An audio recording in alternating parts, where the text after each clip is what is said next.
Bienvenue à toutes et à tous dans ce nouvel épisode du podcast Géopod. Je m'appelle Mehdi et je suis toujours en compagnie de Hafsa. Bonjour Hafsa, comment ça va? Ça va, je te remercie. Bonsoir. Bonsoir tout le monde. Très bien. Oui, alors aujourd'hui, on va parler, donc comme d'habitude, hein, on fera moi un sujet, toi un sujet, ou inversement. Et puis ensuite, vers la fin du podcast, qui durera en tout 1 heure, on fera un parcours des news, hein, des news qui nous paraît en tout cas important, euh, qui s'est passé dans la semaine depuis donc la dernière fois. Euh, Très bien. Moi, je voulais parler du malheureux incident qui s'est passé en Algérie. Et toi, Hafsa, tu nous parleras de quoi juste après? Le phénomène TikTok. Le phénomène TikTok, voilà, un grand sujet. Parfait. Bon, en tout cas, je vais apprendre des choses parce que moi, je suis pas sur TikTok, hein. Bon, parfait. Oui, donc je voulais parler de l'incident dont je pense que tout le monde a entendu parler, qui s'est passé en Algérie. Donc, c'était le 15 août dernier, vers 17h40, un bus de transport en commun de marque Isuzu circulant sur la route nationale 5 en provenance de Régaya se dirigeant vers Alger Centre a fait une sortie de route au-dessus du pont de Oued El Harrach. Hein, donc, Oued El Harrach, voilà, c'est un oued réputé, on va dire, assez négativement parce qu'il est extrêmement pollué. Il y a une odeur horrible au niveau de ce web quand on passe à côté. Et bon, ça a toujours été le cas. Moi, enfin, je suis né à la fin des années 70 et je me souviens que c'était toujours le cas, hein. Le Wad El Harrach, il a toujours été là, hyper pollué et ça sentait hyper C'est mauvais. l'odeur de notre enfance. Ouais, voilà, ouais, tout à fait. Et donc, voilà, ce bus, il a fait une sortie de route au-dessus du pont qui passe au-dessus de Wad El Harrach sur la route nationale 5. Et donc, le bus a en plus traversé la barrière, hein, qui est censée empêcher les véhicules de tomber dans le oued, la barrière de sécurité. Et voilà, donc il est tombé dans le oued. Bilan 18 morts et 25 blessés, hein. Alors, je mets une vidéo pour les personnes qui veulent avoir une petite idée de la détresse des survivants et puis des personnes qui essayaient de les secourir et de secourir d'autres personnes qui étaient encore sous l'eau. Alors voilà, c'est vraiment catastrophique parce on voit une ou quelques personnes qui voulaient vraiment replonger dans l'eau pour aller chercher des personnes encore bloquées et piégées dans le bus, mais l'eau est tellement polluée que c'est pas possible. Et alors que si l'eau n'était pas aussi polluée, je suis sûr qu'il y aurait eu beaucoup plus de survivants. Bon, je vous laisse regarder la vidéo, elle est un peu difficile à regarder, il faut juste le savoir, hein, d'accord? Voilà. Oui, il y a eu une conférence de presse du procureur de la République il y a quelques jours, c'était, je crois, il y a 4-5 jours, donc c'était peut-être dans les 48 heures ou 72 heures après l'accident ou la sortie de route.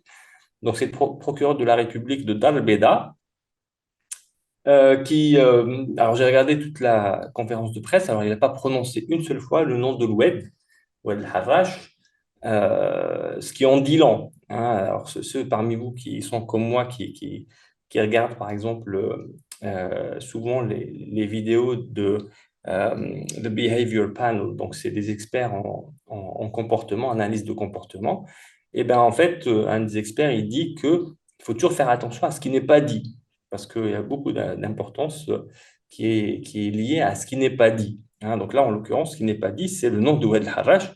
Et on pourrait soupçonner que c'est parce que ce Oued est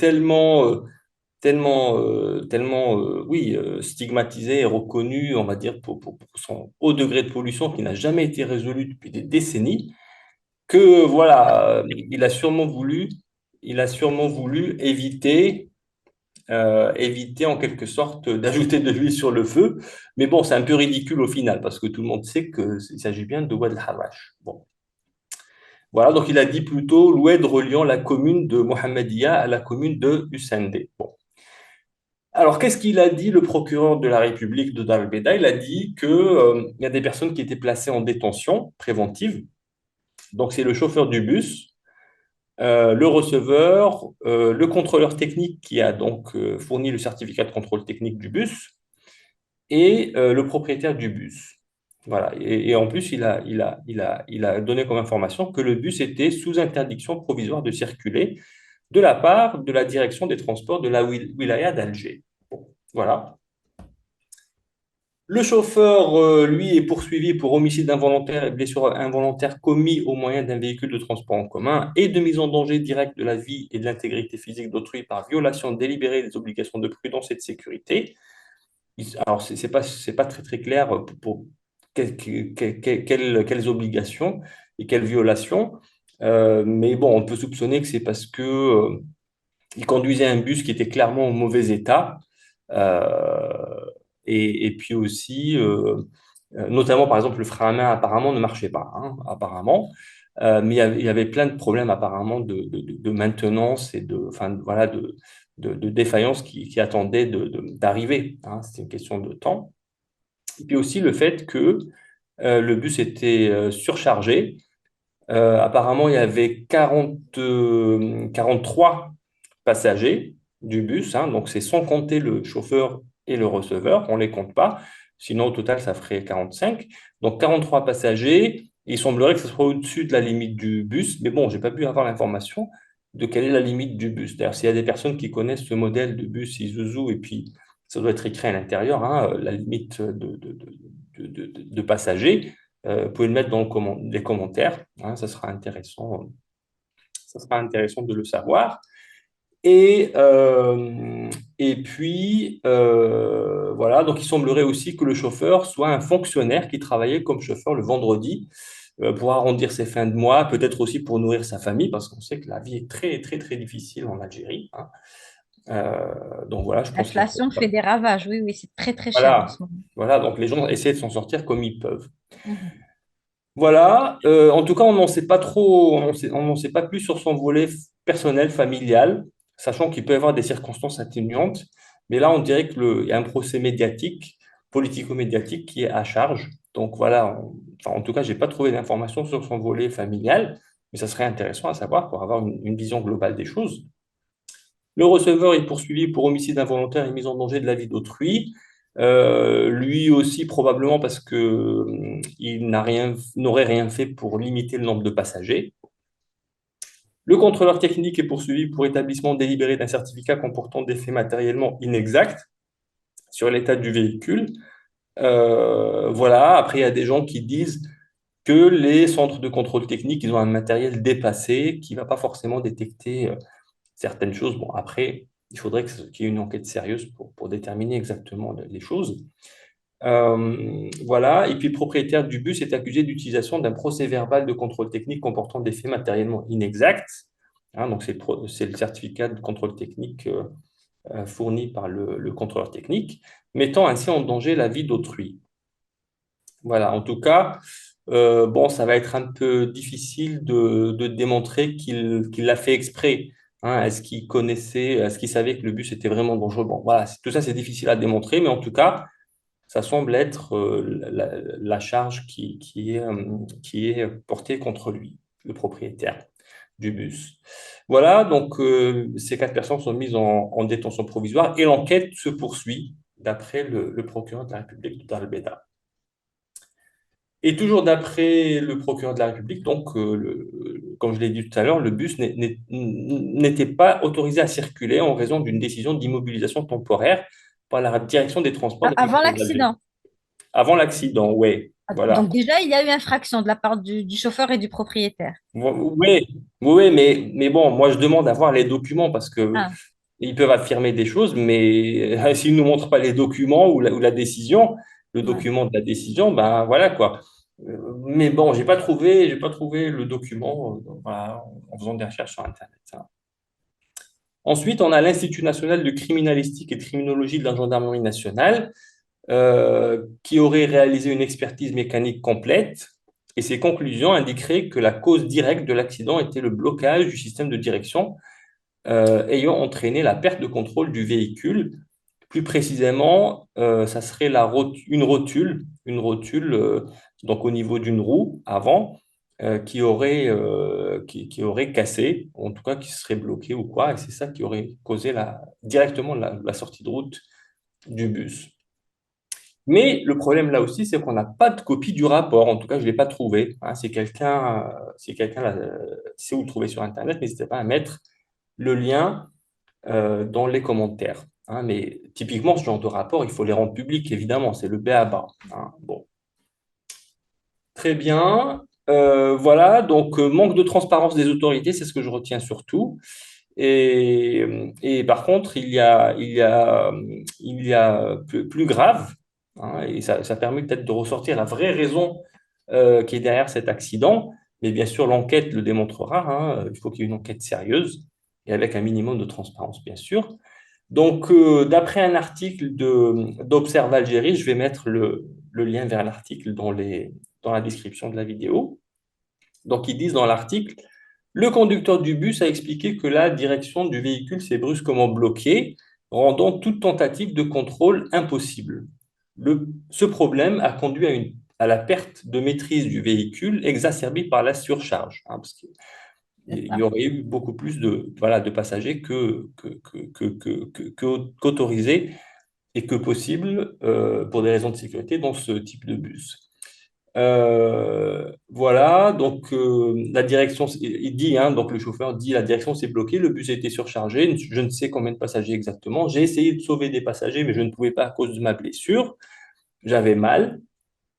A-t-il encore raconté, donc ça c'est l'article, hein, la suite de l'article, a-t-il encore raconté devant le DGSN, donc c'est le directeur général de la Sûreté nationale, et le directeur de cabinet de la présidence de la République. Et ça, évidemment, c'est très gênant parce que si le directeur de cabinet de la présidence de la République, qui fait partie de la branche exécutive, était présent lors de l'interrogatoire de cette personne qui était un suspect, hein, dans le cadre d'un accident, et ben en fait, c'est une ingérence de la branche exécutive dans le travail de la branche judiciaire. Évidemment, c'est très embêtant. Et on pourrait, par exemple, un truc très simple, on pourrait imaginer que le message qui aurait pu être passé, alors je ne sais pas si c'est ça ou pas, hein, on ne peut pas savoir, mais le message qui aurait pu être passé, c'est de faire pression sur le chauffeur pour qu'il s'implique lui et qu'il ne dise pas, par exemple, que l'accident pourrait être lié à la pénurie de pièces de rechange en Algérie depuis des années, hein, maintenant, je ne sais pas de combien d'années. Je crois que c'était depuis le Covid, hein, Depuis le Covid, corrige-moi. ouais. Ouais, voilà, donc ça fait quelques années quand même, ça doit bien faire 4 ans. Ouais. En tant que 5 ans Et même. forcément, 5 ans même. Ouais, donc forcément, s'il n'y a pas de pièces de rechange, enfin, je sais que les Algériens, ils ont même du mal à trouver des pneus de rechange, hein, des simples pneus. Or, forcément, ça crée des situations dangereuses, évidemment, hein. Dans le Surtout cadre des avec pneus, l'été, donc les grandes chaleurs, ça impacte la qualité de la conduite. exactement, Voilà, oui. exactement. Oui, la chaleur crée des situations encore plus dangereuses, effectivement. Et a rendu Donc aussi voilà, les opérations de sauvetage au sein de Oued El Harrach encore plus difficiles parce que c'est une eau déjà polluée, poisseuse, qui est encore plus polluée avec les grandes chaleurs. Donc c'est vraiment tous les éléments exact, oui. étaient réunis pour faire de cet accident qui aurait pu être évité un accident aussi grave qu'il ne s'est avéré être, en effet. Voilà, et oui, effectivement, la chaleur, en fait, elle accélère le travail des bactéries, euh, hein, le processus biologique des bactéries, et c'est vrai que voilà, ça empire la pollution, hein. Donc voilà, et j'ai pas vu d'article ou de vidéo qui ont parlé sur Internet, hein, si c'est confirmé, hein, c'est ce que j'ai vu dans l'article d'Observe Algérie, hein, que le directeur de cabinet de la présidence de la République était présent lors de l'interrogatoire du chauffeur. Bah, si c'est vrai, voilà quoi. C'est mauvais pour tout le monde, pour l'enquête en elle-même, pour son intégrité, hein, ce qui est très embêtant évidemment, parce que ça veut dire que les conclusions derrière elles vont être remises en question facilement par des critiques. Et puis c'est pas bien pour l'exécutif aussi, parce que enfin, ça le fait passer pour un amateur, hein. C'est un peu de l'amateurisme, hein, quand on fait ce genre de choses, parce que ça sabote aussi la crédibilité de l'exécutif, hein. Bon. Le problème, c'est que justement, quand il y a des incidents comme celui-là, il y a, comme tu as si bien dit, des procès médiatiques, c'est-à-dire qu'on a envie rapidement de répondre à la colère qui est exacerbée par les réseaux sociaux. Et donc, il y a absence de réflexion mûre et pondérée, et on agit un peu trop à la va-vite. Et là, c'est dommage. Donc, et comme tu le dis, la présence de cet officiel est bien évidemment pas souhaitable parce qu'elle porte atteinte à la crédibilité et à l'intégrité de l'instruction. Donc, en effet, ça, c'est vrai. Oui, oui, donc voilà, c'est vraiment catastrophique. Et voilà, quelqu'un qui voudrait critiquer l'exécutif, bah, là, il aurait des arguments solides pour dire ils ont quelque chose à cacher. Et de toute façon, c'est vrai que, enfin, moi, je connais pas la situation précisément, mais en parlant avec des Algériens, ils disent que ben, ils arrivent pas à entretenir leur voiture en raison du manque de pièces de rechange, hein. Et derrière, ça cause des accidents. Il doit y en avoir plein des accidents, hein. Et celui-là, voilà, c'est un peu, c'est sûrement voilà, l'événement qui met enfin, qui pose le problème de Alors, manière publique, mondiale même, parce que tout le monde on en a entendu parler. c'est vrai. Mais je dois aussi, parce que c'est du vécu au quotidien, on le voit quand on est en Algérie, les responsabilités sont quand même multiples. Alors déjà, bon, c'est vrai qu'il y a une crise économique, il y a des difficultés qui font que les gens sont obligés de se débrouiller, mais il y a aussi un côté aussi cupide de la part de certains propriétaires de véhicules qui, justement, ils savent qu'ils ont des véhicules qui ont une capacité limitée, mais qui veulent faire du remplissage à tout prix.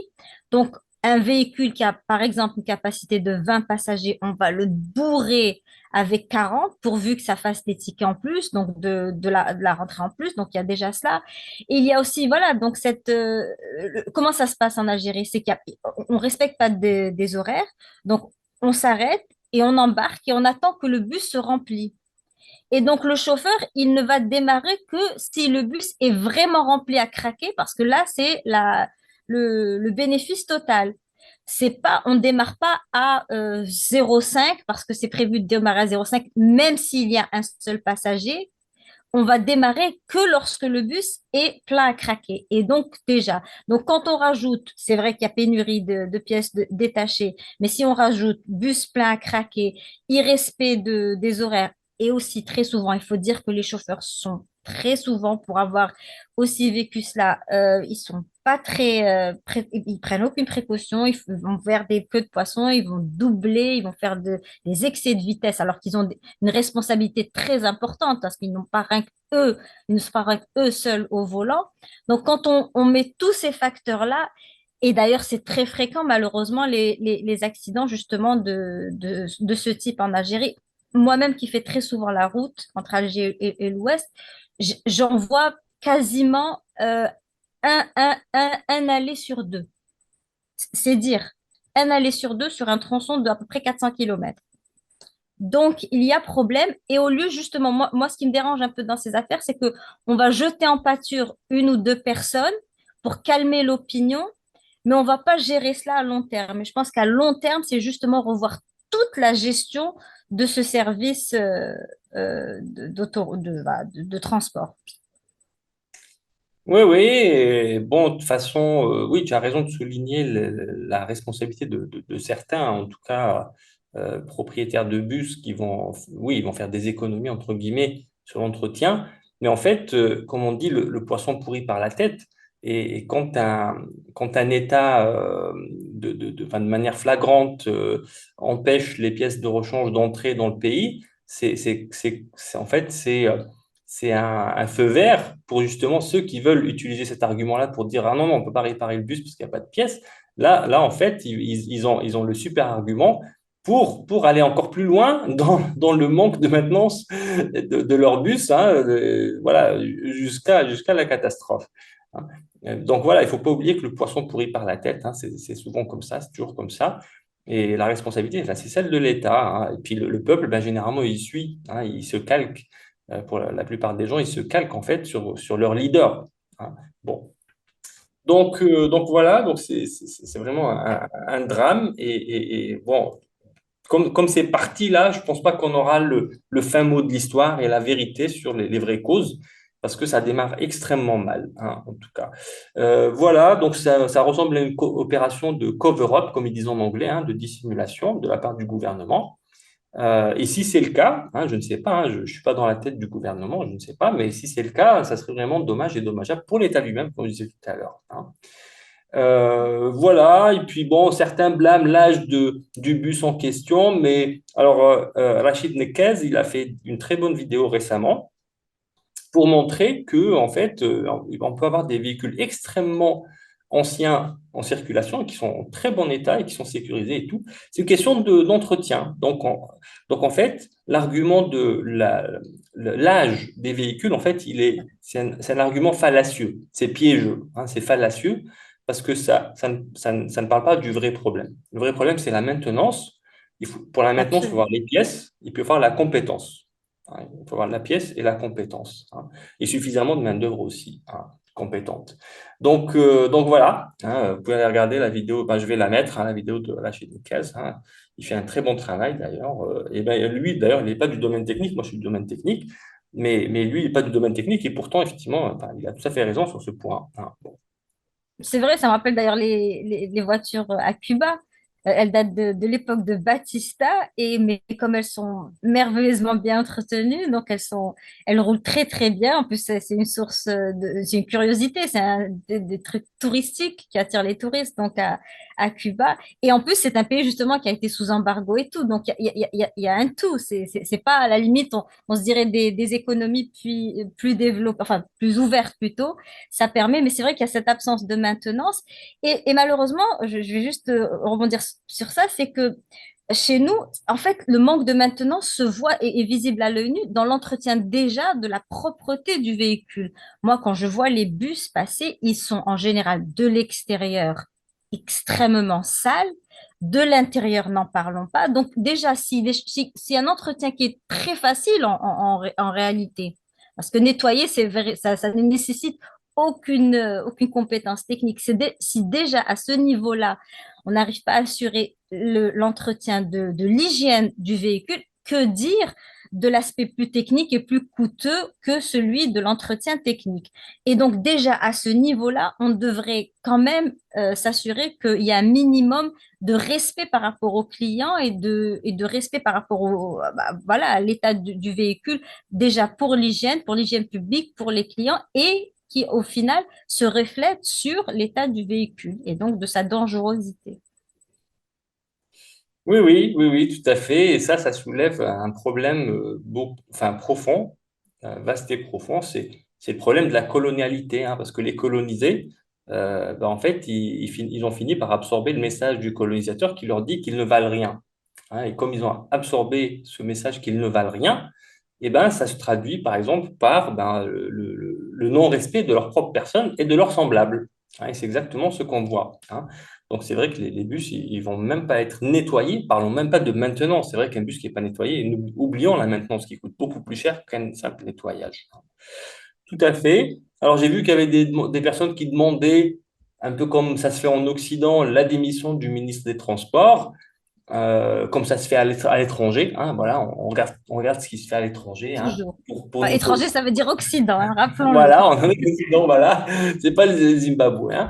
Donc, mais en fait, il faudrait qu'on soit un petit peu indépendant. Là aussi, c'est la colonialité, hein. Le colonisateur nous a appris à ne pas réfléchir par nous-mêmes et à toujours regarder qu'est-ce qu'il fait lui, hein, pour nous caler dessus. Hein. Voilà, oui, enfin, on en parlait la dernière fois. Le colonisateur, il détruit le colonisé à l'intérieur. Hein. Donc, le colonisé, ça devient à la limite une marionnette un singe presque, hein, un singe qui va imiter, qui va chercher tout le temps à imiter, à mimiquer le colonisateur. Et c'est exactement ça quand on a ce genre de commentaires. Mais moi, je dirais à la limite, il ne faut pas faire comme l'Occident parce que l'Occident, qui est plus sophistiqué dans sa corruption, ben en fait, les ministres qui démissionnent suite à des scandales comme ça, généralement, ça ne résout pas le problème. C'est juste pour répondre aux bas instincts comme ça de revanche d'une partie de la population. Mais ça ne résout pas le problème, comme tu disais tout à l'heure, Hafsa. Il faut analyser les choses de manière posée. Hein, voilà, il faut vraiment essayer de comprendre qu'est-ce qui s'est passé, pourquoi, les causes, racines et tout. Mais voilà, de jeter en pâture entre guillemets, parce qu'en fait, on jette en pâture personne, parce que le ministre, il aura sûrement des avantages à vie, etc., etc. Il va se recaser dans le privé avec un salaire Voilà, on va le 5 ou recycler 6 de ou toute 10 fois façon. Six supérieur. mois plus tard, on va lui trouver une direction, une ambassade ou quelque chose comme ça. De toute façon, même en Occident, c'est exactement ce qui se passe, hein. On les jette en pâture pour la presse, pour les premières semaines, et puis il réapparaît 3 mois plus tard dans le gouvernement ou alors dans un poste de responsabilité autre, tout simplement. Donc oui, ça ne sert à rien. Justement, il faut aller au fond du problème plutôt que justement faire un truc cosmétique qui est immédiat mais qui ne règle pas le problème à long terme. Voilà, voilà. Donc, je dirais à la limite, bon, le ministre algérien des Transports n'a pas démissionné. Bon, je dirais à la limite, au moins, c'est pas hypocrite, hein. Au moins, ça veut dire que le système, enfin, le gouvernement assume. Le gouvernement assume d'une certaine façon, voilà, l'état des choses, parce que c'est un secret de polichinelle. Enfin, en parlant avec des Algériens, hein, apparemment, c'est secret de polichinelle que, voilà, le manque de pièces de rechange, il a sûrement quelque chose à voir avec l'accident de bus, hein. Bon. Voilà, voilà un petit peu les informations que j'ai pu obtenir, et puis les questionnements, et puis surtout, voilà, qu'est-ce qui manque en réalité, hein. Donc, il manque les documents, et puis le procureur d'Albeda qui a évité soigneusement, et c'était vraiment c'était une belle pirouette qu'il a fait pour éviter de prononcer le nom de Oued Harrach, hein. Voilà, donc voilà, donc tout ça, c'est révélateur, on va dire de ce qui se trame réellement, hein. Bon, très bien. Du coup, je te laisse, Hafsa, nous parler du phénomène TikTok. Oui, alors je rebondis sur un sujet peut-être un peu plus léger, un peu moins triste, bien sûr, mais aussi important parce que justement, les réactions vives par rapport à ce qui s'est passé ont été très importantes sur TikTok, entre autres. Donc voilà, ça démontre l'importance. Alors déjà, je vais un peu revenir sur ce qu'est TikTok ou ma découverte personnelle. Donc, comment ça se passe? Je recevais quelques petites vidéos et puis c'est très vicieux, c'est très pernicieux parce que vous en ouvrez une, deux, trois. Puis au bout de la troisième, quand on sait qu'on vous a quand même accroché, on vous dit, ah ben non, là, vous pouvez plus ouvrir. Il faut télécharger l'application, sinon vous ne l'avez pas. Donc, vous tombez dans le panneau et vous tombez bien évidemment dans le cycle du TikTok. Et c'est vrai que, alors la première fois que j'ai ouvert, moi, ça fait à peu près 2, 3 ans maintenant, c'était quelque chose d'abominable. Ma première expérience, c'était des femmes âgées en train de danser de manière suggestive, enfin, des choses vraiment scandaleuses très souvent. Et puis, donc, l'algorithme essaie de comprendre, en fait, quel type de personne. Et tout d'un coup, ça vous lance comme ça une pépite. J'ai même le souvenir de la pépite qui m'a vraiment accrochée. C'était, alors, ça paraît très geek, mais je vais le raconter quand même. C'était des scientifiques qui ont découvert une fourmilière abandonnée. Donc, ils ont fait couler du ciment dans cette fourmilière. Après, ils ont tout décanté. Et là, on voit la fourmilière, c'est une cité. Mais on a vraiment l'impression que c'était un chef-d'œuvre architectural humain. C'était fascinant. Alors, je reconnais, c'est très geek, mais j'étais mais vraiment émerveillée par ce petit document qui était sur TikTok. Et donc, comme j'ai dû le revoir peut-être 3 fois, donc TikTok a compris un peu mon caractère geek et a commencé à me donner donc des extraits comme ça de documentaires de ce genre, voilà, des interviews très anciennes de personnalités, etc. Et là, on découvre quelque chose de formidable. C'est vrai que c'est très court, mais en même temps, c'est très intéressant, ça va au vif du sujet. Et puis, le 7 octobre arrive et là, c'est un tournant pour moi. Et c'est un tournant vraiment dans l'opinion mondiale. Alors, je tiens à préciser, je crois comme tout Algérien, on est au moins bilingue, si ce n'est plus. Donc, j'ai la chance, et peut-être aussi la malchance, d'être ouverte à TikTok et anglophone et francophone et arabe. Et là, c'est vrai que je vois une dichotomie qui me fascine et qui me désole parce que après le 7 octobre, donc la jeune génération qui a abandonné les nouvelles à la télé et même les journaux, etc., découvre maintenant ces infos sur les réseaux sociaux et donc découvre la réalité palestinienne directement de la bouche même des Palestiniens. Et donc, on a toute cette génération de jeunes occidentaux qui sont, d'une part, très surpris de découvrir la réalité parce que jusqu'à octobre 2023, novembre, ils pensaient, beaucoup pensaient encore que c'était les Palestiniens même qui colonisaient Israël. C'est dire à quel point la manipulation. Et là, ils se rendent compte de ce qui se passe, de l'horreur du quotidien des Palestiniens, et on voit très, très, très rapidement l'opinion basculer. Et donc ça a été fascinant. Et aujourd'hui, je vois dans les TikTok anglophones des personnalités, de très jeunes personnalités qui se sont investis dans la cause palestinienne au risque de leur vie, hein. Il y a un qui s'appelle The Young Guy qui était un jeune brillant étudiant à Harvard qui a été arrêté par le FBI, etc. J'ai deux, trois comme ça, noms qui sont maintenant très connus sur le réseau pro-palestinien, qui se sont véritablement investis dans la cause et qui ont des très, très larges followings et qui, par conséquent, ont véritablement réussi à faire basculer l'opinion, à tel point que, justement, et l'administration Biden, mais également celle de Trump, ont voulu interdire TikTok. Bien évidemment, et le prétexte était de dire que c'était la Chine qui voulait manipuler la jeunesse occidentale, mais évidemment, c'était pour ne pas dévoiler les crimes odieux de l'État génocidaire israélien. Donc ça, c'est le côté vraiment positif pour moi. TikTok France, idem. Alors la différence peut-être avec TikTok France, encore là, c'est pas très scientifique, hein, c'est mon observation personnelle. Donc TikTok anglophone, ça a changé l'opinion des moins de 30 ans, ce qu'on appelle la Gen Z. TikTok France, j'ai l'impression que ça a permis, plutôt c'est un exutoire. Je parle là des causes comme la cause palestinienne, etc., c'est-à-dire des sujets un peu tabous. Ça a été plus les plus de 30 ans, c'est-à-dire ça les a confortés déjà dans leur mentalité un peu anti-système, anti-Macron, etc. Donc là, c'est leur exutoire, ça leur permet de s'exprimer librement sur les questions du jour, notamment celle de la Palestine, qui cristallise en fait la situation française parce que voilà, c'est un pays qui est complètement soumis à l'Union européenne, à l'atlantisme, etc. Et donc évidemment à Israël, bien sûr. Et donc ça, c'est très intéressant de voir la différence par rapport à l'opinion des plus de 30 ans. Et puis on arrive à TikTok arabe dans le sens de monde arabe en général, et ce qui m'intéresse peut-être plus personnellement, bien sûr, c'est TikTok Maghreb.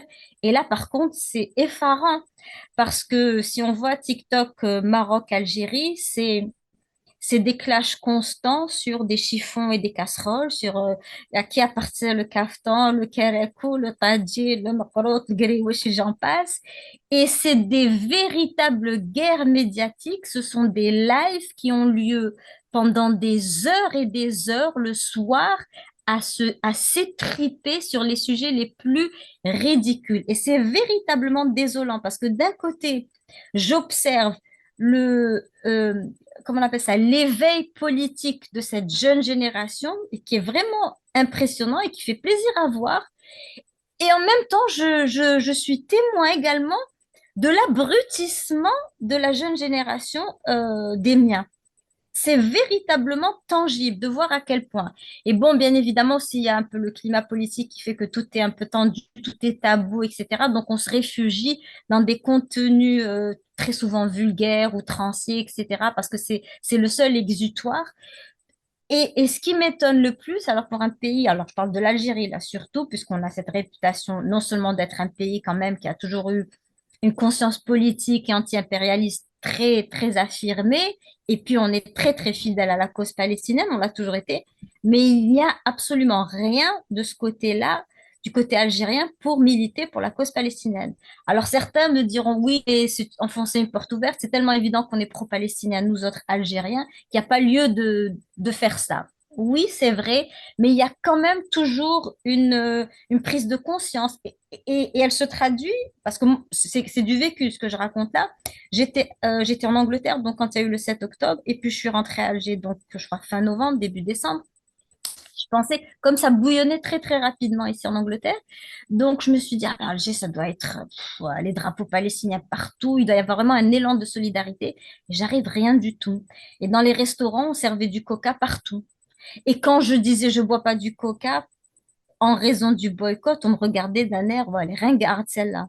Les supérettes, c'était rempli de coca. Carrefour continue à fonctionner à Alger, est ouvert et les clients ne l'ont pas abandonné. Et je me dis que s'il y avait véritablement une activité des TikTokers, de ces personnages, de ce qu'on appelle les influenceurs en Algérie par rapport à ça, quand même, ça a éclairé. Donc c'est un peu facile de dire oui, nous on est connus pour défendre la cause palestinienne, mais en fin de compte, concrètement, au quotidien, et je parle au niveau citoyen là, que faisons-nous? On fait absolument rien.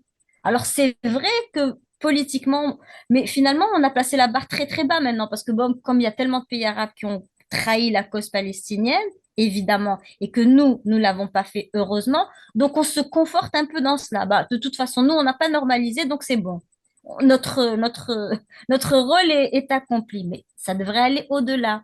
Et au-delà même de la cause palestinienne, je trouve qu'il y a comme ça et c'est ce que je dis, c'est le contraste justement par rapport aux réseaux sociaux et aux TikTok étrangers, c'est qu'à l'étranger, ça a eu un impact formidable au point où justement il a voulu être interdit par les administrations. Et ça, je trouve que c'est symptomatique de son impact. C'est-à-dire que quand vous avez les administrations américaines, et je dois reconnaître aux Américains une chose, que en Europe, il y a beaucoup moins, et en particulier dans un pays comme la France, par exemple, aussi l'Allemagne, c'est que la liberté d'expression aux États-Unis est assez respectée.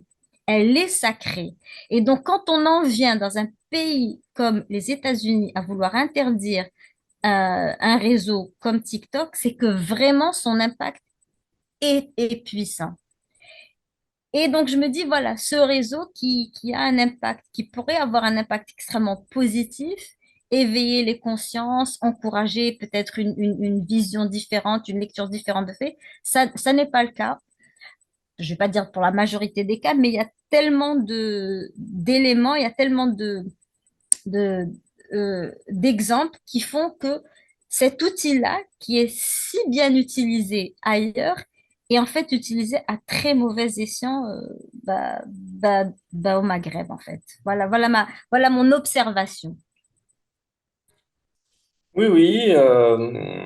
Alors, les gens qui te disent non, non, nous, on fait rien sur TikTok ou de manière générale parce que c'est évident qu'on soutient la Palestine, c'est un argument qui est extrêmement choquant pour moi parce qu'en fait, c'est des gens qui sont superficiels, clairement, parce qu'en fait, pour eux, soutenir la Palestine, c'est de la posture. Hein, c'est une posture, voilà, voilà. Moi, Ouais, je soutiens la Palestine, je suis exact. comme ça, moi. Voilà. Alors qu'en fait, c'est pour les Palestiniens. Les Palestiniennes et les Palestiniens qu'il faut se bouger. Hein, c'est pas pour dire moi voilà, je suis pro-palestinien. Hein, d'accord? Comme les sionistes, ils vont dire ouais, moi je suis pro-sioniste. Non, c'est pour les Palestiniens. Donc, voilà, c'est des gens qui sont dans en anglais, ils appellent ça virtue signaling. C'est-à-dire ils sont en train de Exact. signaler la vertu. Hein, voilà, ils veulent signaler genre la vertu. Ouais, si, je suis pour les pro. Je dirais même, c'est pire que ça, parce que ces gens-là, ils sont même pas dans le virtue signaling, parce que pour eux, c'est quelque chose d'automatique. C'est-à-dire ils prennent même pas la peine de faire du virtue signaling, ce qui est catastrophique. Donc, c'est désastreux. C'est désastreux. De toute façon, le fait que Carrefour opère toujours en Algérie, le fait que, effectivement, les gens consomment du coca, voilà, ça dit tout en réalité. Hein, parce que quand on consomme du coca ou qu'on achète chez Carrefour, on est en train de financer et d'aider Exact. et de sponsoriser l'entreprise coloniale sioniste. Il y a pas, on ne peut pas y échapper, ça. C'est la réalité. Hein, d'accord? Donc voilà. Voilà, bon, c'est assez triste, c'est extrêmement triste. Mais bon, si on peut trouver une excuse aux Algériens, par exemple, c'est que voilà, ça fait très longtemps qu'ils sont torturés. Ils ont été torturés 132 ans par la France et puis ensuite par leurs élites hyper colonisées. Hein. Donc, je dirais à la limite, c'est ça l'excuse des Algériens. Et puis bon, c'est vrai que peut-être elle tient la route aussi, hein, comme excuse. Hein. Oui, oui et non, mais justement parce que pour revenir justement au sujet qui est TikTok et qui est un réseau social, c'est le fait qu'on a cette ouverture et on a aujourd'hui cet outil médiatique qui nous permet d'avoir une vision qui va au-delà de celle dans laquelle on a été formaté en tant que français, colonisé français. C'est vrai qu'il y a cet impact-là, mais ça fait 60 ans quand même qu'on est indépendant qu'on a l'opportunité de voir bien au-delà de la France. Je rappelle également aussi, et ça c'est un truc très important, peut-être pour notre génération ça ne s'applique pas, mais aujourd'hui les moins de 30 ans ne sont pratiquement plus francophones en Algérie. C'est assez frappant. On le remarque pas parce nous, on a grandi en lisant la presse française, en regardant les chaînes satellitaires, etc. Mais les moins de 30 ans ne sont plus véritablement francophones et donc ils sont ouverts à des sphères au-delà de la France et ça pourrait et beaucoup sont d'ailleurs anglophones ou tentent d'apprendre l'anglais, sont très ouverts à la langue anglaise, ce qui est une très bonne chose d'ailleurs. Et donc ça devrait leur donner une curiosité différente. Elle n'est, or, elle n'y est pas. C'est un peu le minimum syndical. Je vais peut-être, au meilleur des cas, virtue signaling, comme tu dis très bien, je vais mettre une photo en disant stop le génocide en photo de profil sur mon TikTok ou mon Facebook, machin, et puis ça se résume à ça. Et il y a une partie de moi qui me dit, bah, en fait, quand c'est vrai que quelque part, on a, quand je dis dans le sens global, les dirigeants qu'on mérite, parce qu'on se dit tous, c'est écœurant de voir que des pays comme les Émirats arabes unis, l'Arabie saoudite ne fait rien, voire même est un acteur. Les Émirats arabes unis, je pense on reconnaît, Bahreïn, etc., sont des acteurs actifs dans ce génocide. Et on se dit, bah oui, mais eux, ils ont peur de finir comme l'Irak ou comme la Libye, donc ils font ça pour ménager. Mais alors, à notre niveau, si on n'est même pas prêt à sacrifier un coca, une boisson gazeuse, en quoi sommes-nous différents de ces corrompus-là? on- à quel moment on peut se dire, ben, eux, ils sont pires que nous?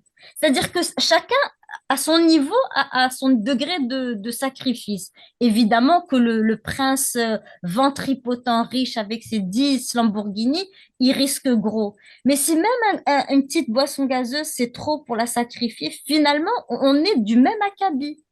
Et franchement, ça me révolte terriblement. Et c'est pour ça que pour revenir donc à TikTok, j'ai vu l'impact et l'effet TikTok sur les jeunes par rapport. D'ailleurs, c'est extraordinaire parce que même, il y a eu cette année ou l'année dernière, il y a eu le Met Gala où les célébrités arrivent avec des toilettes extraordinaires et tout. Et puis l'année qui a suivi le 7 octobre, les jeunes étaient là en disant, ça nous dit rien, c'est fini, ces futilités, cet excès, ce consumérisme excessif, etc. C'est bon. Maintenant qu'on a vu cette horreur, maintenant qu'on a vu le monde basculer, ça nous dit plus rien. Ça, c'est incroyable de voir ça. C'est pas tous, bien sûr, mais quand même, ça a eu cet effet-là. Chez nous, non. Chez nous, même même la bouteille de coca, ben non, je vais pas la sacrifier. C'est quand même, ah, la table de Ramadan, ah, le merguez frites sans coca, ça passe pas. Ben, je fais pas mon petit, je sacrifie. Pourquoi je vais sacrifier? Et ça, vraiment, ça me désole. Oui, oui, ben, de toute façon, bon, c'est de la colonialité, hein, c'est typique. Si on devait faire un parallèle, bon, je pense qu'il y a pas mal de gens qui sont familiers avec la pyramide de Maslow, hein, donc vous pouvez regarder sur Wikipédia si vous n'êtes pas familier. Ben, en fait, la colonialité, elle maintient les gens un peu, on pourrait dire, en bas de la pyramide, hein, en bas de la pyramide, c'est-à-dire ils sont toujours c'est des traumatisés, donc voilà, ils n'arrivent pas à monter au niveau supérieur, ils sont toujours dans les besoins de sécurité, et des choses comme ça. Et, euh, et puis sinon, oui, donc en fait l'indépendance, elle a très peu à voir avec ça, hein. L'indépendance,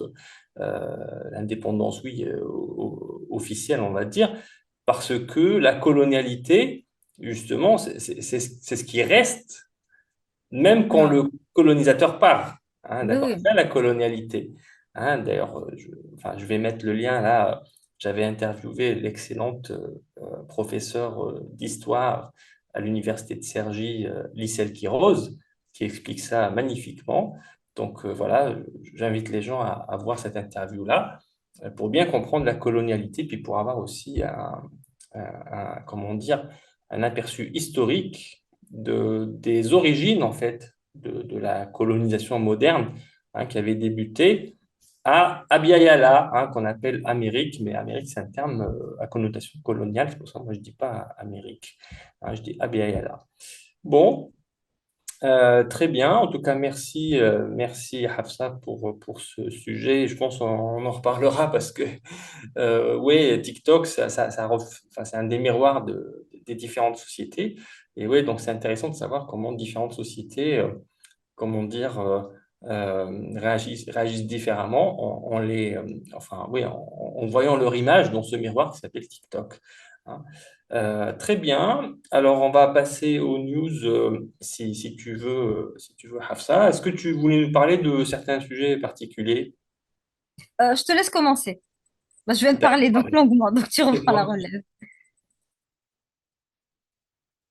on avait parlé de la vidéo qui avait fuité du ministre des Affaires étrangères égyptien. Hein, voilà, je vous invite à revoir l'épisode de la semaine dernière si vous ne l'avez pas vu. Dans laquelle, rapidement, hein, je résume beaucoup pour ne pas perdre de temps aujourd'hui là-dessus.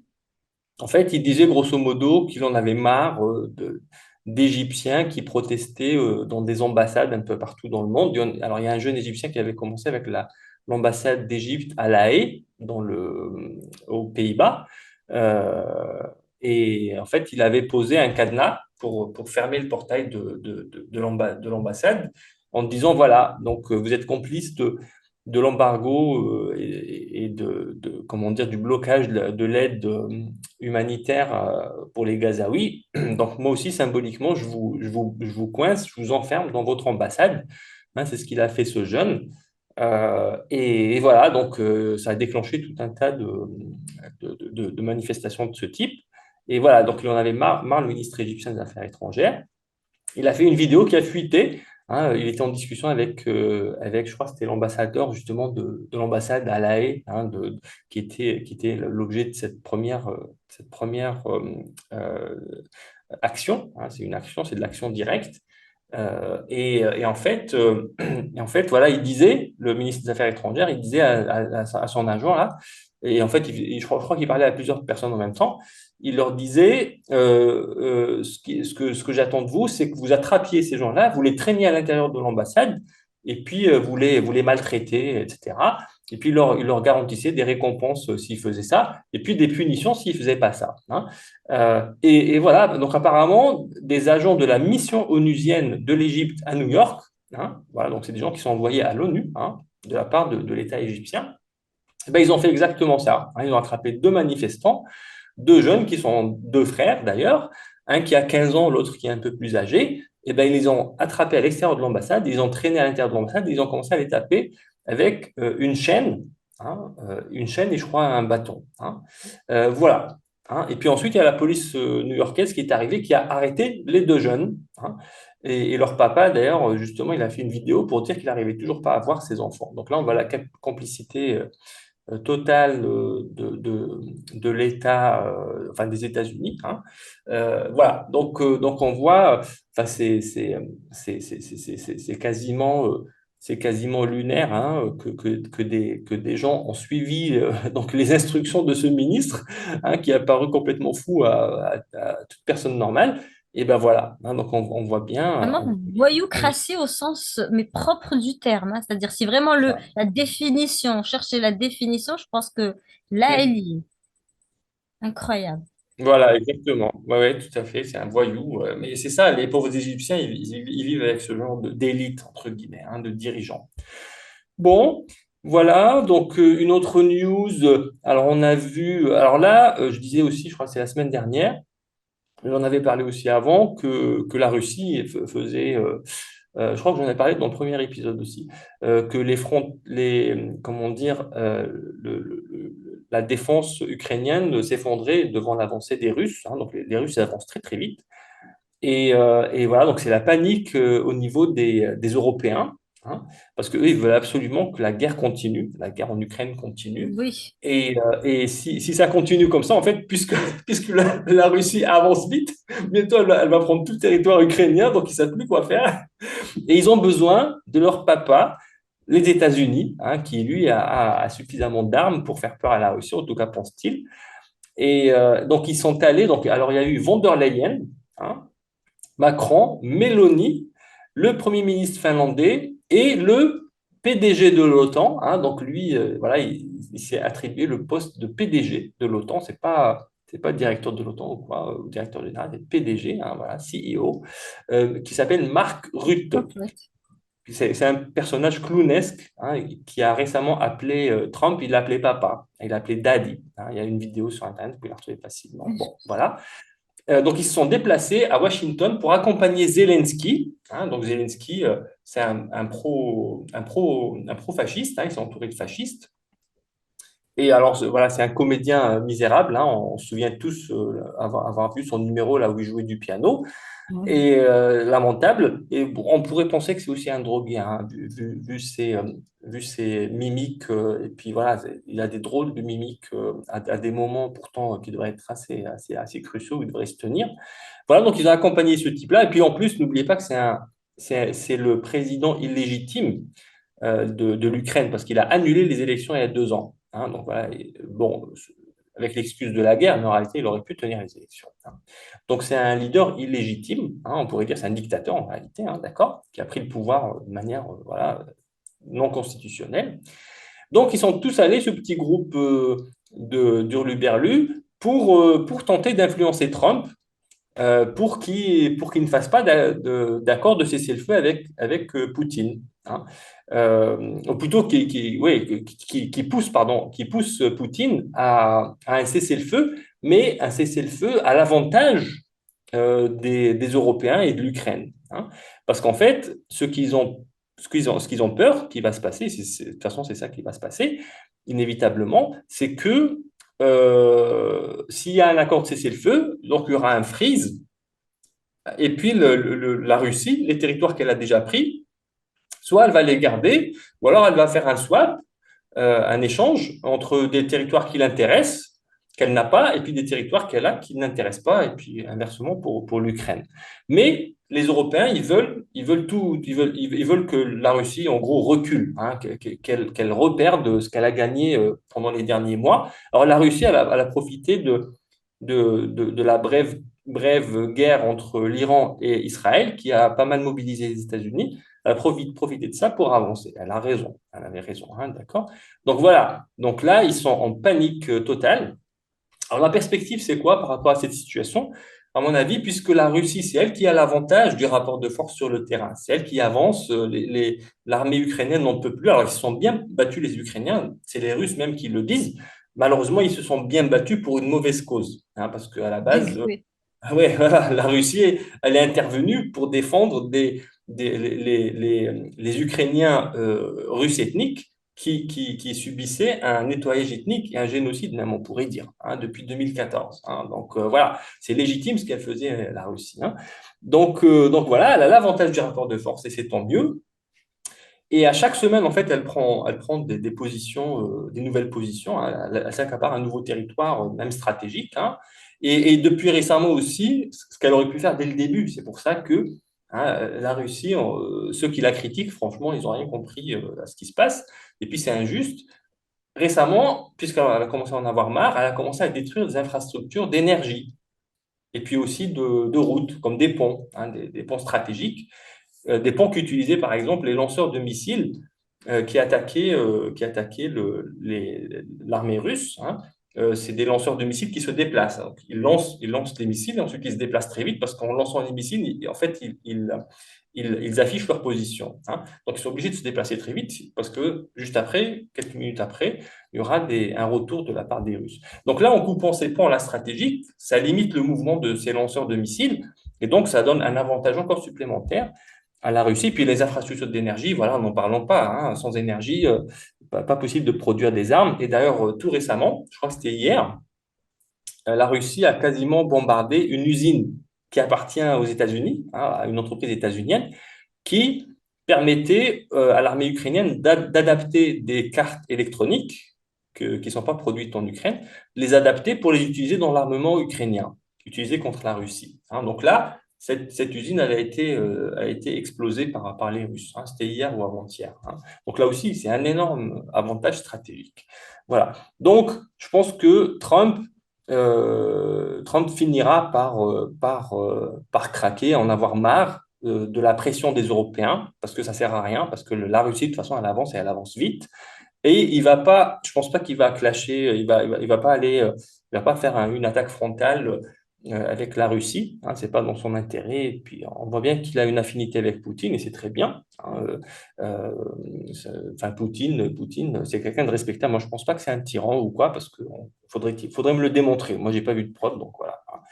Donc, à mon avis, Trump, aussi idiot soit-il, aussi tordu soit-il, je pense qu'il va finir par se ranger au bon sens et finir par accorder à la Russie ben, ce qu'elle mérite, c'est-à-dire une victoire et des accords qui respectent les doléances russes. Donc, ce qu'ils veulent les Russes, c'est une garantie que l'Ukraine ne va pas devenir un, comment dire, un membre de l'OTAN qui servira à attaquer la Russie, parce que c'est ce qu'ils font, c'est ce qu'ils veulent faire les Européens, et puis les États-Unis sous Biden, et puis ceux qui avaient avant lui, c'est ce qu'ils voulaient faire. Bon, Trump, il n'est pas tout à fait dans cette même approche, en tout cas pas aussi féroce.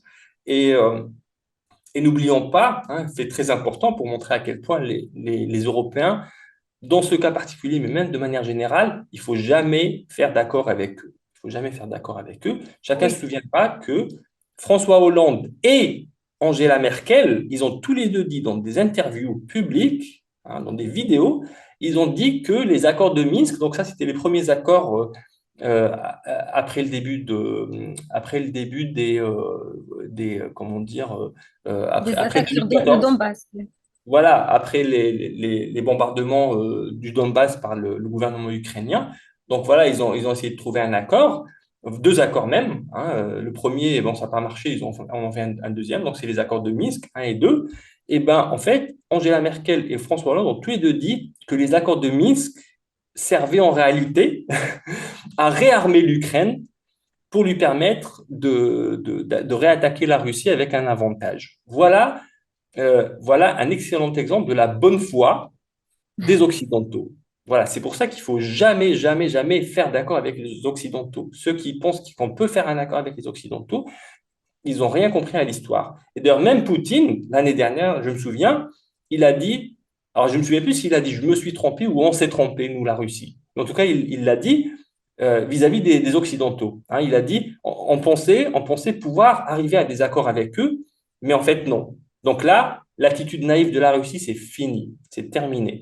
Et Mais c'est incroyable ça. C'est-à-dire que malgré les innombrables exemples, tout le monde a l'impression qu'il y a ce principe, ce côté chevaleresque presque des dirigeants occidentaux qui ont une parole, que lorsqu'ils engagent leur parole, elle est infranchissable, etc. Alors que précisément, comme tu le dis, ils la violent à au chaque fois. contraire. Et les Russes, ce qui est bizarre, alors ce qui m'a toujours étonné, ça fait, allez, je vais dire, depuis l'arrivée au pouvoir de Poutine, Poutine a tout fait, il faut le rappeler, pour se rapprocher de l'Occident. Il s'est engagé, il a tenu ses promesses, etc. Et à chaque fois, on lui renvoyait à la Ils l'ont figure. Donc, trahi. pour moi, il a fait preuve d'une patience extraordinaire.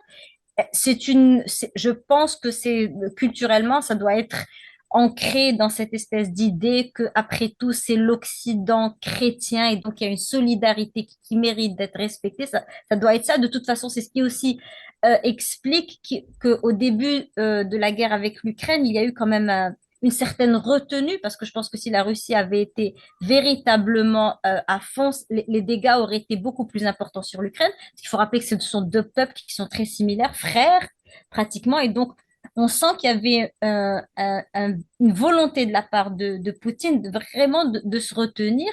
Et c'est là aussi où je trouve que je me demande si Zelensky ne va pas faire face à une espèce de Nuremberg dans 5 ans, dans 6 ans, comme étant un véritable traître à la nation. Parce que il avait le souci de son peuple, il aurait tout fait pour éviter cette guerre qui était tout à fait évitable. C'est-à-dire, on s'en prend pas à un super gros voisin, une superpuissance, sachant les conséquences que ça risque d'avoir.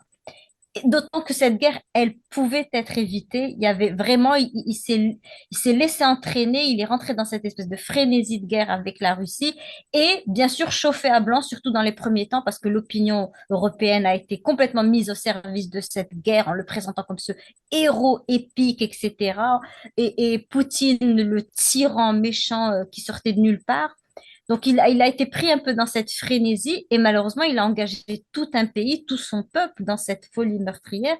Et je me demande si dans 5 ans, les Ukrainiens ne vont pas avoir une vision très, très, très sévère sur cette guerre catastrophique tout à fait évitable. C'est ça en fait, parce que les tensions, elles existaient, elles étaient peut-être légitimes d'un côté comme de l'autre, peu importe, mais il y avait moyen de se mettre autour d'une table et de discuter de ça et de ne pas atteindre ce stade. Et donc là, on voit qu'il y a une volonté, il a été remonté par les Occidentaux.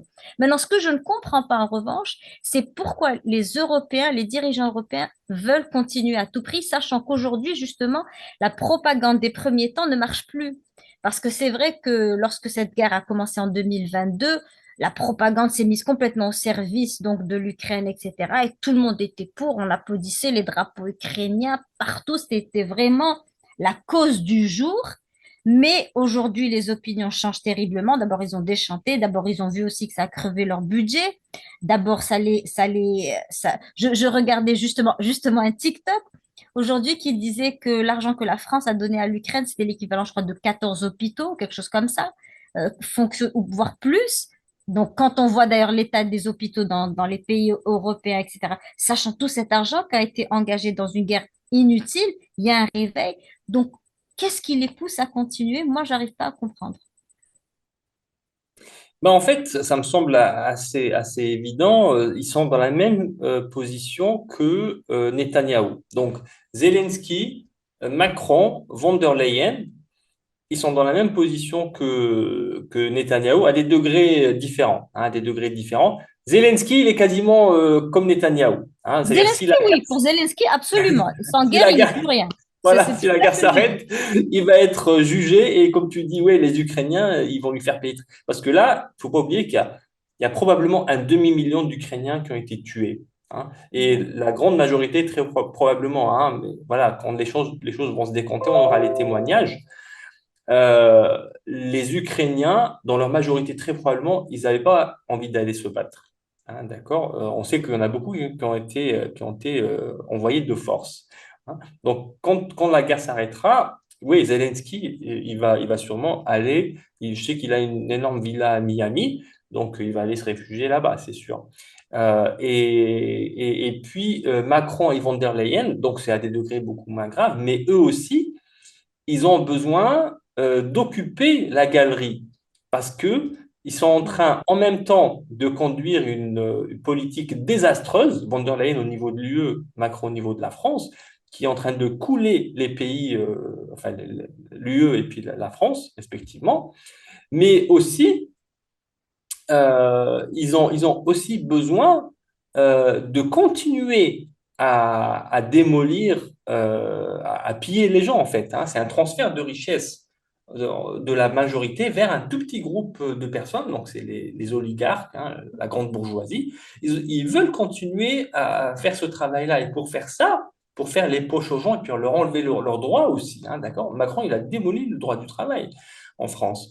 Eh ben, il faut quelque chose qui mobilise les gens. Et ça marche toujours, en fait, parce que je discutais récemment avec un proche et il se plaignait que c'était la catastrophe en France. Il vit en France, que c'était la catastrophe en France et tout. Et puis à la fin, il m'a dit, voilà, merci Poutine. Hein. Je dis quoi? Ah,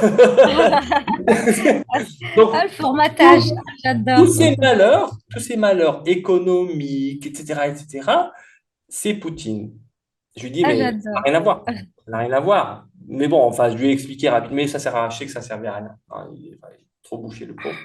Mais c'est pour dire que ça marche encore. Donc, des années plus tard, La voilà, il y a propagande a des fait gens, du chemin quand même. Ouais.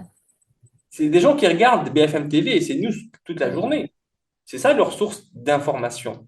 Et puis autre chose, ouais, tu te souviendras, les gens se souviendront aussi que en 2022, après le début, quelques mois après le début de l'opération spéciale, il devait y avoir un accord à Istanbul entre la Russie et l'Ukraine. Qui est-ce qui a convaincu Zelensky de continuer la guerre? Je ne sais pas si tu te souviens, Hafsa. Boris Johnson, non? Et Boris Johnson, voilà. Donc on voit bien la responsabilité des élites européennes. Alors Boris Johnson, Macron, von der Leyen, c'est kiff kiff bourricot. Hein, d'accord, c'est les Tout mêmes, à fait. voilà, c'est à peu près les mêmes personnages. Donc voilà, cette guerre, elle aurait pu s'arrêter au bout de quelques mois, comme elle aurait dû l'être, comme tu disais tout à l'heure. Mais c'est Boris Johnson, et puis aussi, hein, sûrement, il y avait déjà, à l'époque, il y avait sûrement Macron et puis Biden, etc., qui ont poussé aussi. Zelensky, on lui dit non, non, vas-y, t'inquiète pas, tu vas bien t'en sortir, on va t'aider. Et puis voilà, tu seras un super méga président à la sortie de ça. Voilà. Et c'est vrai Donc, qu'au début, c'est vrai, il a été propulsé, c'est devenu cette figure héroïque, etc. Ça lui est monté à ouais, la tête. Et puis voilà, voilà. à court terme, ça a été très efficace, mais bien sûr, à long terme, maintenant, c'est une Ouh là catastrophe là. pour l'Ukraine. Hmm. C'est vrai. Voilà, comme pour Netanyahou, hein, c'était un héros à une époque, mais là, les Israéliens, s'ils l'attrapent, il va passer un sacré moment.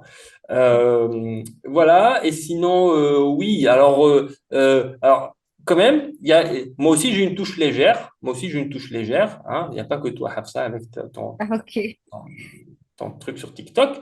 Voilà, j'ai une touche légère parce que la blague de la journée, et elle est vraie, c'est qu'un procureur fédéral allemand a annoncé avant-hier qu'un homme ukrainien a été arrêté en Italie à la demande de la justice allemande. Il est soupçonné d'avoir coordonné le sabotage du Nord Stream, le pipeline Voilà. Nord Stream, en septembre 2022. On en parlait la semaine dernière, je crois, Nord Stream, ou celle Ouais, dernière. ouais, ouais. Et ben voilà, ça revient au devant de la scène. Hein. Donc là, ils savent qui c'est. Alors en fait, non. En fait, en réalité, alors en fait, qu'est-ce qui lui est, voilà, c'est quoi un petit peu les détails là-dessus? Alors déjà, l'explosion, donc ça c'est un acte de terrorisme international. Donc en fait, il y a Nord Stream 1 et Nord Stream 2. Et chacun a deux pipelines en réalité. Donc Nord Stream 1, il y a le pipeline A et B, et Nord Stream 2, il y a A et B. Nord Stream 2, il n'avait pas encore été mis en service en 2022 quand il y a eu l'explosion. Et donc l'explosion, en fait, elle a endommagé Nord Stream 1, elle a causé la rupture des deux pipelines de Nord Stream 1, et elle a endommagé le pipeline A, je crois, de Nord Stream 2, et l'autre pipeline Nord Stream 2, il n'est pas endommagé. Mais comme il n'était pas en service Nord Stream 2, bon voilà, ça n'a rien changé. Par contre, la rupture des deux pipelines de Nord Stream 1, ça a causé le plus grand relâchage de gaz à effet de serre de toute l'histoire de l'humanité.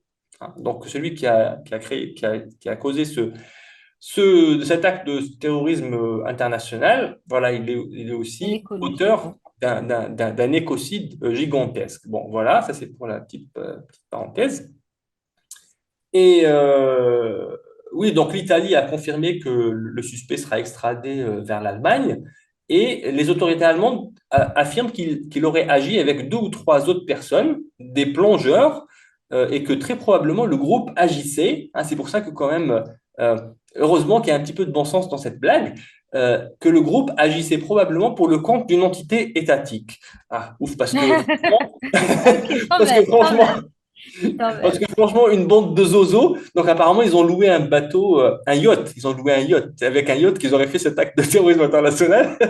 Alors tout seul avec un yacht, je pense pas qu'ils auraient fait grand-chose. Alors déjà, la mer du Nord, bon, je sais qu'elle est moyennement difficile à naviguer. Donc voilà, tous ces mecs-là, c'est pas des marins, je pense pas. En tout cas, c'est pas sûr qu'ils connaissent la mer du Nord. Et en plus, les pipelines, ils sont à une grosse profondeur. Donc moi, je me demande comment des plongeurs auraient pu atteindre une très grosse profondeur avec une pression gigantesque. Je pense pas que Exactement, exactement. Mais l'équipement, bon, ce voilà. qui, ce qui, ce qui rassure, c'est comment ils n'ont pas accusé d'RH. Donc ça, c'est déjà, ils font preuve d'originalité, là. Donc on doit les Bon. féliciter Oui, pour oui, ça. oui, oui, oui. Franchement, les Allemands, là, il y a un peu de rationalité quand même Tout de même, tout de même. Le bon sens Voilà, allemand a pris du un dessus. petit Ça peu, va. voilà. Donc, oui, parce que, voilà, pourquoi est-ce qu'ils pensent qu'il y a une entité étatique derrière? Parce que l'opération est très complexe. Mais bon, ça, il ne faut pas être un génie pour le savoir. Et puis sinon, ben, voilà, moi je rappelle à tout le monde que le seul État au monde entier, qui avait une dent contre ce pipeline, Nord Stream 1 et puis Nord Stream 2 aussi, même s'il n'était pas encore en service, et qu'il avait affirmé ouvertement, c'est les États-Unis. D'ailleurs, Joe Biden avait même menacé publiquement dans un C'est discours ça. de mettre fin à Nord Stream. Et puis, je crois que c'était un an plus tard qu'il a été explosé. Comme par Ben, enchantement. comme par hasard. Voilà. Et voilà, donc voilà, le résultat derrière est désastreux pour l'Allemagne parce que là, on voit les entreprises allemandes fermer les unes après les autres. C'est parce que le prix de l'énergie a explosé. Et comme c'est un pays hyper industrialisé, c'est le plus industrialisé d'Europe, et bien là, en fait, l'industrie allemande est en train de mourir, mais vraiment en train de mourir. Et qu'est-ce qu'ils ont fait les États-Unis? Eh bien, ils ont vendu du gaz à l'Allemagne mais je crois que c'était 3 ou 4 fois plus cher que le prix normal. D'accord? Donc en fait, eh ben oui, c'est comme ça quand on est allié des États-Unis, hein, quand on est un allié du bully, hein, c'est comme ça que ça se passe toujours. Hein, voilà, bah, bravo à l'Allemagne, hein, ils ont récolté le fruit de leur truc. Hein, voilà. Voilà, ils avaient qu'à pas s'encopiner avec les États-Unis. Euh, voilà, donc là, l'Allemagne coule tranquillement, l'Union européenne avec aussi, parce que l'Allemagne, c'est le moteur économique de l'Europe. Les États-Unis s'empiffrent en vendant leur gaz naturel liquide, voilà, 3 ou 4 fois plus cher. Et donc voilà, donc tout le monde se porte bien. Et encore une petite news. Et puis je termine là-dessus. Alors, il y a un monsieur qui s'appelle Benoît Paré, qui est un ancien inspecteur de l'OSCE. Donc, l'OSCE, c'est une agence de l'ONU qui fait des inspections dans des territoires en conflit. Hein. Je crois que c'est ça sa mission en réalité. Il a écrit un ouvrage, il a publié un ouvrage en anglais et en français il y a quelques semaines ou quelques mois, dans lequel il racontait, donc lui, il était inspecteur de l'OSCE en Ukraine entre 2015 et 2022. Donc c'est après le coup d'État fasciste de Maïdan de 2014. Hein. Donc c'était pas une révolution, c'était un coup d'État fasciste. Attention, il ne faut pas croire les médias occidentaux. Hein, c'était un coup d'État fasciste. Hein, c'est comme ça qu'on devrait l'appeler. Donc, lui est arrivé un an après, en 2015, et il est resté jusqu'à 2022 en Ukraine. Et qu'est-ce qu'il dit? Il dit que il a remarqué que les populations donc russes ethniques étaient terrorisées par la police et l'armée ukrainienne et que ces dernières, en fait, s'en prenaient à la population donc russe ethnique. D'accord? Et qu'en fait, il voyait aussi des symboles de nazis partout, enfin, sur les combinaisons ou enfin, les Oui. uniformes. Et puis aussi, partout où ils passaient, ils mettaient des croix gammées, hein, ces gens-là. Donc forces de l'ordre, entre guillemets, ukrainiennes. Donc il raconte tout ça dans ce livre. Et il y a des interviews d'ailleurs de lui sur YouTube, les gens peuvent regarder. Voilà, donc on voit bien quand les choses se décantent, hein, la vérité finit par sortir. Bon, Finit par, voilà. voilà, la vérité, on la savait à l'époque, mais les gens qui suivaient les médias occidentaux, ils se sont fait leurrer encore une fois. C'est pour ça qu'il faut arrêter de les écouter. Voilà, donc je trouvais intéressant et j'invite les gens vraiment à. Je vais peut-être mettre d'ailleurs le lien vers une des interviews qu'il a fait récemment. Voilà. Très Donc c'est pour bien. ça qu'il faut écouter Géopode, parce que nous, au moins, on vous raconte la vérité. Voilà, nous, ben, on se base sur les faits, on est bête, Exact. on est bête, on se colle aux faits. Voilà, c'est tout, d'accord. Par contre, c'est vrai Absolument. Par contre, c'est vrai qu'on n'a pas un studio, on n'a pas un studio fabuleux, etc. Donc voilà, on est chez nous. Voilà, on fait avec les moyens du bord. Voilà. Exact. Mais si vous Exact. cherchez une information, puis voilà, on essaie de faire des analyses qui ont un peu de valeur, bah oui, vous êtes les bienvenus. Voilà, je ne sais pas si tu voulais ajouter quelque chose, Rafsa. Non, je pense que c'est bon, d'autant plus que ça y est, je crois qu'on a bouclé 1 heure, donc donc je Ouais, pense ouais, que ouais. c'est bon. Voilà, on a fait le tour de la semaine, et puis voilà. Ouais, ouais, ouais. Et puis, ben, on souhaite la bienvenue aux personnes qui se sont abonnées récemment. Ben, n'hésitez pas à vous abonner parce que vous êtes très, très peu parmi les personnes qui regardent nos vidéos. Vous êtes très, très peu à être abonnés. Hein. Donc, pensez à vous abonner, pensez à liker et pensez à diffuser aussi autour de vous. Hein, si vous pensez que ce contenu, ben, il a de la valeur. Nous, on gagne rien. Hein. Voilà, donc sachez que voilà, c'est purement bénévole. Hein. On ne vous demande pas d'acheter, même pas des t-shirts ou quoi. Cela dit, des t-shirts, on pourrait faire des t-shirts avec nos têtes dessus. Hein. Ça va bien ce monde, ça. Hein. Pourquoi pas? Allez. Voilà.